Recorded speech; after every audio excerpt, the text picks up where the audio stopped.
내 머릿속에 지우개가 있나 봐. 알츠하이머 병에 걸린 아내가 남편에게 그렇게 말합니다. 망각증 때문에 남편을 만났고 망각증 때문에 결혼을 했는데 망각증 때문에 이별을 해야 할 것만 같습니다. 여보, 나를 떠나. 나랑 있으면 당신 불행해질 거야. 내 머릿속에 지우개가 당신을 조금씩 지우고 있다. 기억을 잃어버리는데 사랑이 무슨 소용이고, 기억이 사라지는데 당신과의 추억이 무슨 의미가 있겠어? 여러분, 이 아내는 진정 남편을 사랑하는 것 같습니다. 왜냐하면 자기가 병에 걸렸다고 남편을 떠나보내려 하기 때문입니다. 만일 이 아내가 남편을 증오하고 미워하고 지겹게 여기고 원수같이 여겼다면 어떻게 하겠습니까?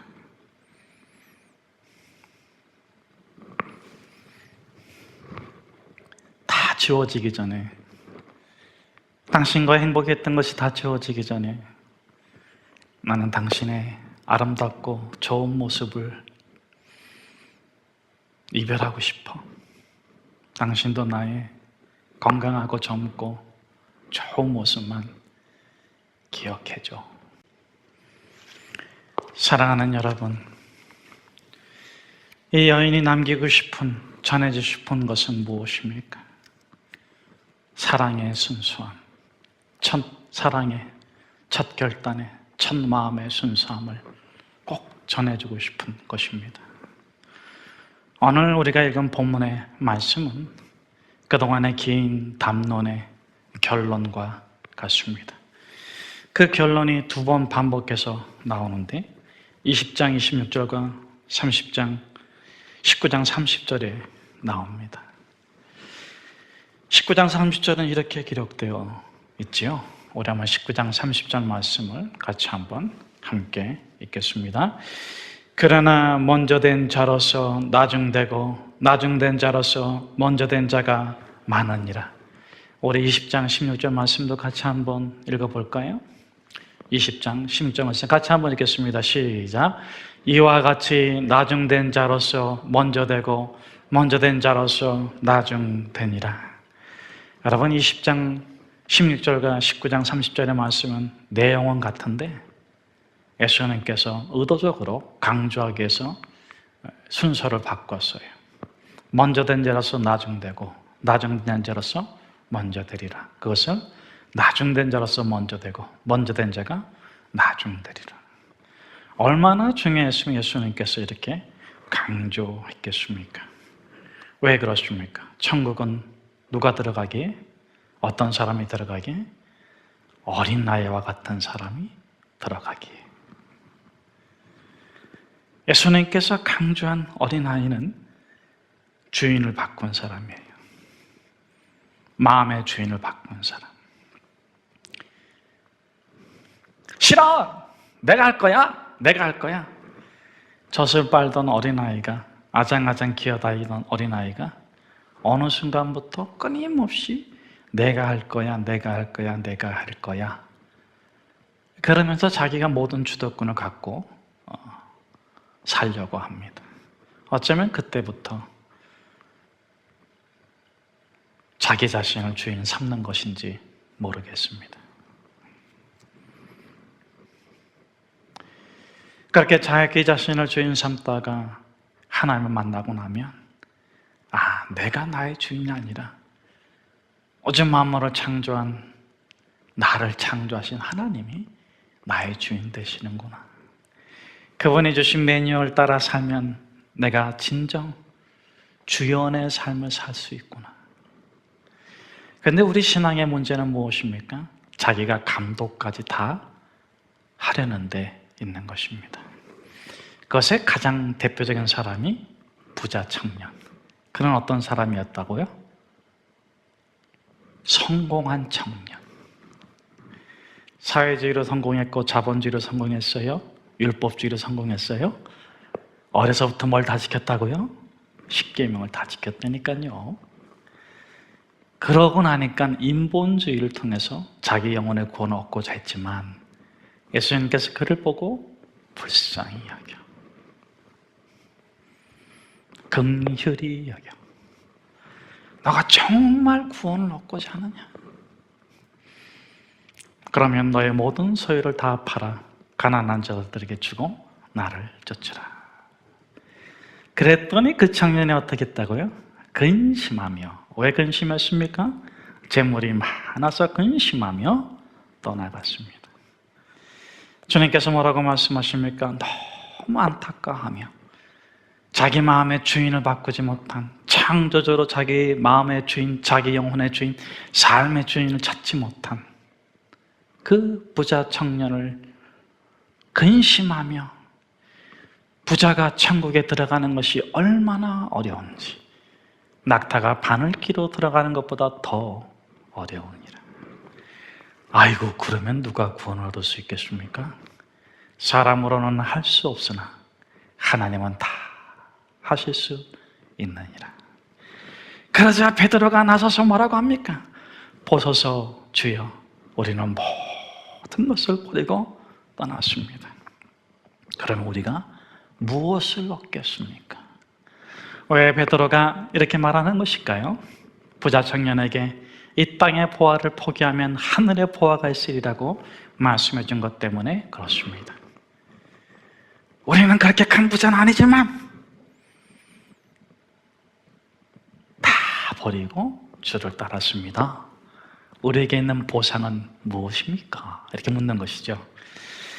이때 주님께서 주시는 말씀이 먼저 된 자로서 나중되고 나중된 자로서 먼저 될 자가 많다, 이렇게 말씀하시기 전에 뭐라고 하셨어요?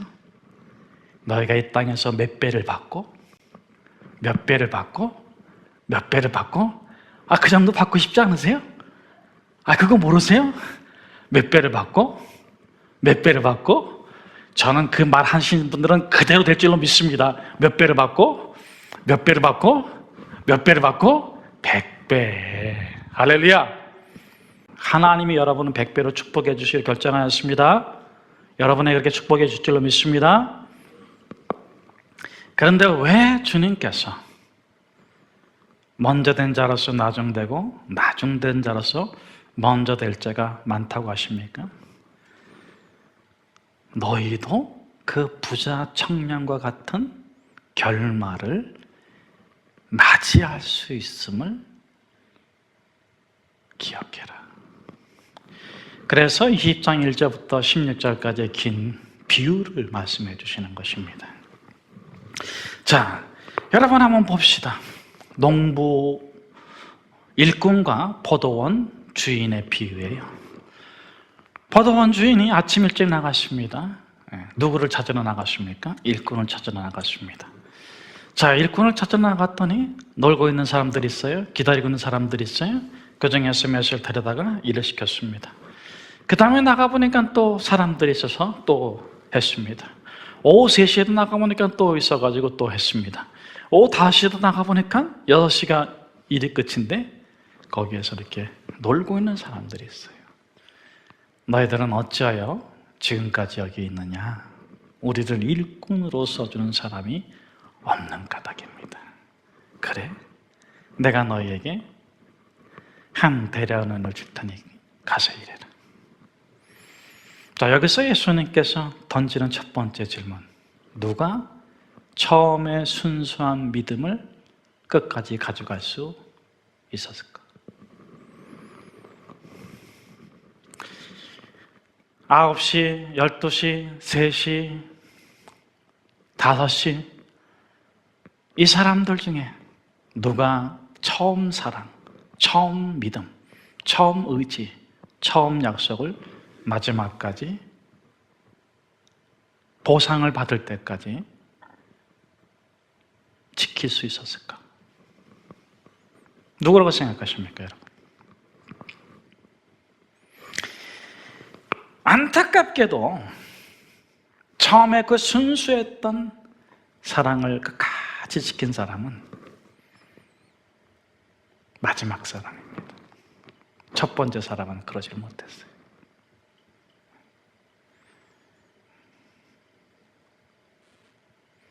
왜 그러지 못했을까? 세 가지 이유 때문에 못했다고 하는데, 첫째, 약속과 다른 기대. 둘째, 약속과 다른 비교. 셋째, 약속과 다른 뜻. 자, 그럼 첫 번째 사람은, 첫 번째 맨 처음에 포도원에 들어간 사람은 왜 결국 부자 청년과 같이, 율법주의자와 같이, 바리새인과 같이, 타락한 제자들과 같이 하나님을 원망하는 삶으로 끝났습니까? 첫째, 약속과 다른 기대. 자기는 아침 일찍부터 들어와서 일을 하고 있는데 12시가 돼도 사람이 들어와요. 3시가 들어와도 들어와요. 얼마? 한 대라뇨라 그러던데요. 우와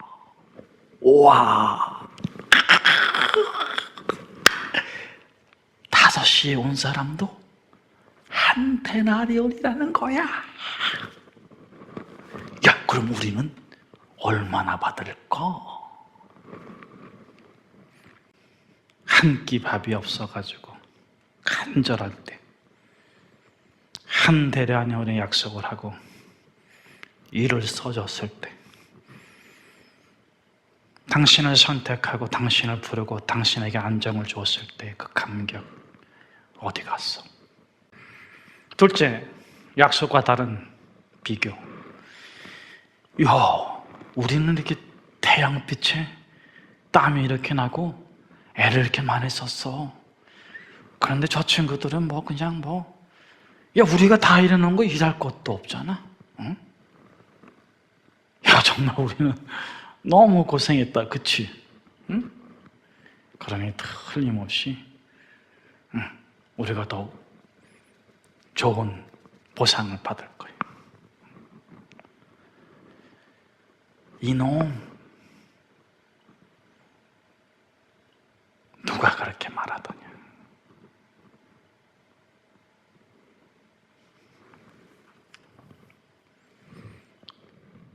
여러분, 밖에서 가족을 위해 가지고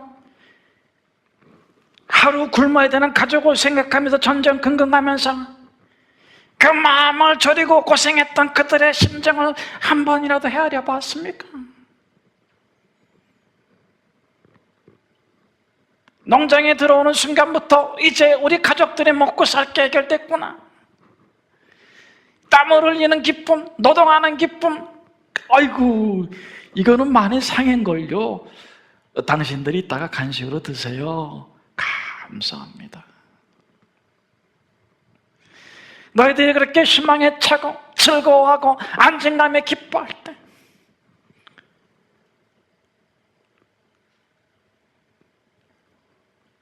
가족을 위해서 애를 졸이면서 전전긍긍했던 그들의 고통을 한 번이라도 헤아려 봤다면, 어찌 땀을 흘리는 것이 수고이며, 어찌 땀을 흘리는 것이 손해이며, 어찌 땀을 흘리는 것이 비극이란 말이냐?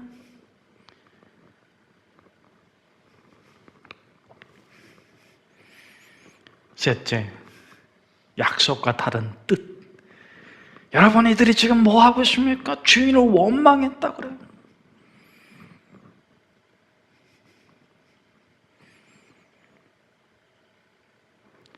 자신을 구원해주고 자신의 가정의 삶을 구원해준 그 주인한테 원망을 해.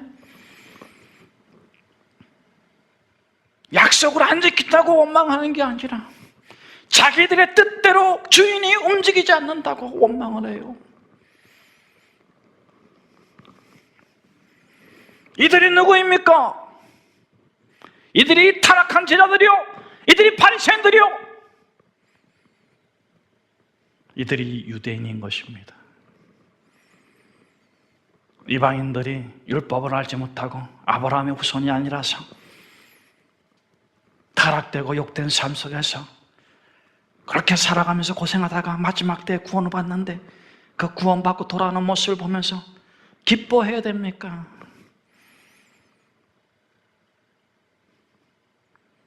아니 우리가 그동안 수고하고 애쓰고 노력했는데 어떻게 우리하고 똑같은 대가를 준단 말입니까? 이렇게 원망해야 되겠습니까, 여러분?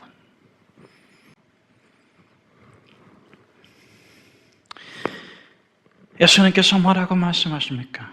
26장 16절 말씀 우리 같이 한번 함께 읽도록 하겠습니다. 같이 한번 읽겠습니다. 이와 같이 나중된 자로서 먼저 되고 먼저 된 자로서 나중. 여기에 중요한 것은 되리라. 반드시 그렇게 될 사람이 있구나. 5명의 신부 후보는 신랑을 맞이하지만 5명의 신부 후보는 신랑을 맞이하지 못하고 2명이 밭을 갈지만 한 사람은 천국에 들어가지만 한 사람은 천국에 들어가지 못하는구나. 자, 그러면 우리가 먼저 된 자로서 나중되지 않기 위해서 어떻게 해야 됩니까? 예수님께서 주시는 교훈이 있습니다. 첫째, 먼저 된 자에게 주시는 교훈입니다. 아침 일찍 온 사람에게 주는 교훈입니다. 뭡니까? 미니멀리즘의 삶을 살아라. 마이너리즘이 아니에요. 미니멀리즘의 삶을 살아라. 미니얼이란 작다, 축소하다 그런 단어의 의미가 있는데 여기서 미니멀리즘에서의 미니는 근본, 처음, 중요한 것을 붙잡고 중요하지 않은 것은 버려라. 여러분 아침 일찍 포도원에 들어갔어요. 약속 받고 갔어요. 아이고 이제 됐다. 이제 우리 집 걱정 안 해도 돼. 내가 열심히 일해가지고 우리 아들딸한테 이따가 꽈배기 하나 사들고 가면 얼마나 좋아할까. 그런데 그 다음부터 일이 막 일어나. 그냥 사람도 들어오고 이런저런 일이 일어나고 태양도 일어나고 막 땀도 일어나고 그냥 뭐가 많어. 이런 소리 저런 소리가 많어. 투머치. 여기에 정신을 뺏고 저기에 정신을 뺏고 여기 마음을 뺏고 저기 마음을 뺏다 보니까는 정말 자기가 지켜야 될 약속이 뭔지를 빼앗겨버렸어.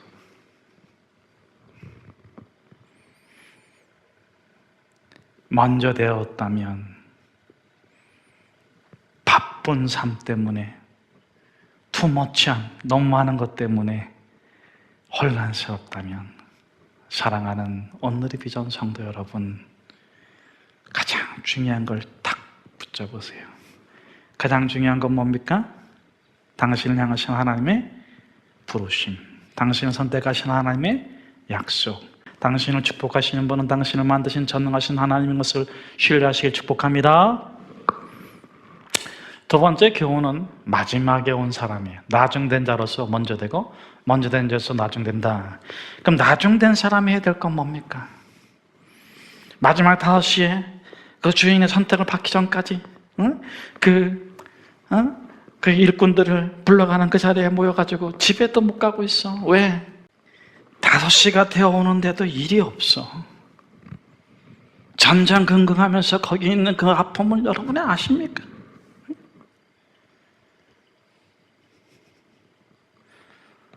오늘 메꿔놔야지 내일 사는 거야. 오늘 못 메꾸면 죽는단 말이야.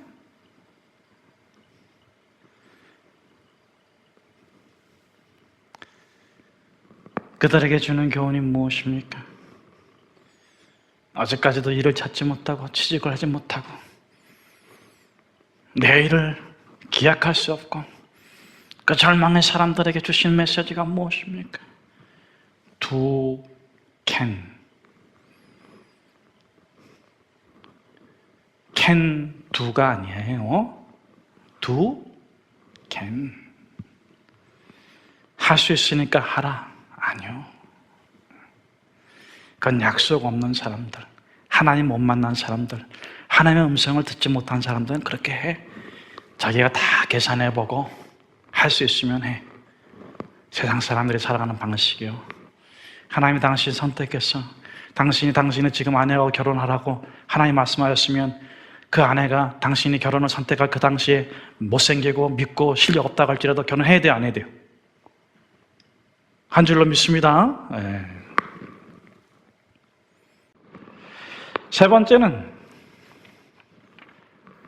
오늘 비유는 포도원 주인과 일꾼의 비유잖아요. 여러분, 종으로 살고 싶으세요? 주인으로 살고 싶으세요? 저는 하나님께서 우리에게 주인의 삶을 살라고 하십니다. 주연의 삶. 감독은 누가 되어주신다고요? 하나님. 감독까지 하려고 하지 마세요. 기도하는 게 감독한테 묻는 거예요. 말씀 묵상하는 것이 감독의 지시를 받는 거예요. 그 다음에 하나님께서 약속해 주시면 do 하고 can 할 수 있어요. 그렇게 되면 주님께서, 우리 하나님께서 우리를 종으로 살게 하지 않으세요. 맨날 하루살이, 하루 걱정하며 살게 하지 않으세요. 포도원 주실 줄로 믿습니다. 너희가 하늘의 보좌에서, 12보좌에서 나와 함께 만국을 통찰이라 약속하신 줄로 믿습니다.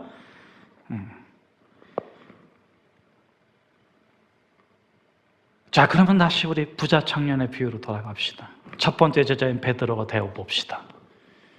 부자가 됐어. 수제자가 됐어. 가진 자가 됐어. 주인이 됐어. 그러면 어떤 주인으로 살아야 돼요? 어떤 먼저 된 자로 살아야 돼요? 자, 주인이 9시에도 부르고 12시에도 부르고 3시에도 부르고 5시에도 불렀어요. 4가지 주인이 있어. 4가지 주인. 첫째 9시에는 왜 불렀어요? 자기 이익을 위해서 불렀어요. 가진 자라고 해서, 부유한 자라고 해서, 넉넉한 자라고 해서 자기 이익을 추구하지 않는 게 아니에요. 그럴 수 있어요. 그렇게 해야 돼요. 12시에는 아침에 부른 사람들로는 일손이 부족해. 필요에 의해서 부른 사람들이요. 그럼 3시에 나가보니까 아이고, 사람들이 아직도 많이 있네요. 좀 불쌍해. 자선, 적선. 그냥 좀 배려, 도와주고 싶어서 불렀어. 그럼 5시에 부른 주인의 마음은 무엇입니까? 이 주인의 마음을 갖고 살아가라고 오늘 주님이 말씀하시는 거예요. 이익만 남기는 주인이 되지 마라. 필요만 채우는 주인 되지 마라. 조금 더 나가서 남을 좀 도와주는 주인이 되라. 그런데 정말 주님의 마음은 뭔가? 5시에 집어넣은 사람은 일할 것도 없어. 그건 누가 제일 잘 알아요? 누가 제일 잘 알아요? 포도원 주인이 제일 잘 알지. 아이고, 이제 너무 불쌍해. 그냥 도와주는 거예요. 전적 은혜.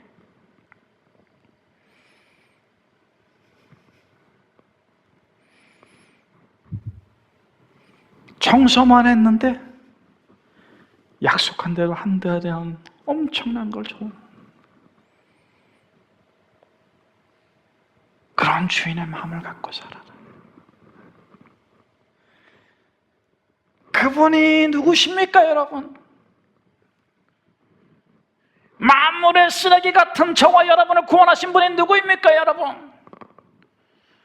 그분이 우리를 구원하기 위해서, 이 허망한 사회, 자본주의 사회에서 우리를 구원하기 위해서, 이 만몬주의 사회에서 우리를 구원하기 위해서 그분이 행하신 것이 무엇입니까, 여러분?